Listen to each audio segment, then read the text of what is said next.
I'm not following anything.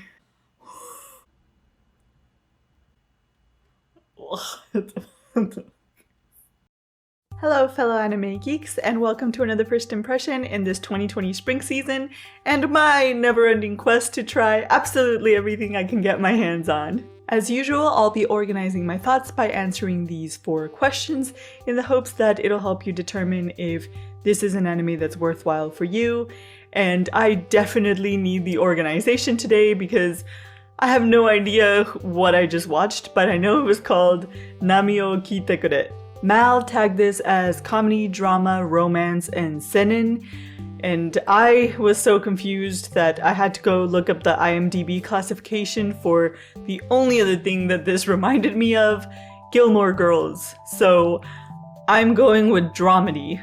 The sheer number of words in this show.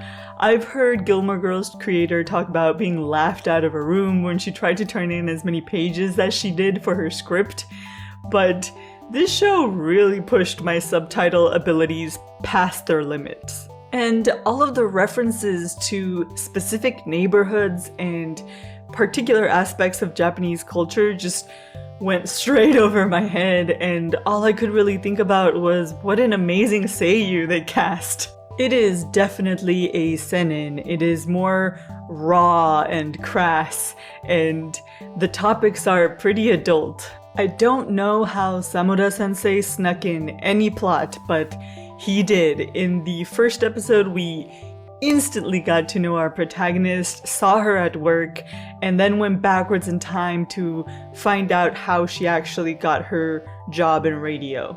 The second episode calmed down slightly, just enough to let us continue the narrative and see how it was that she began work in this job in radio.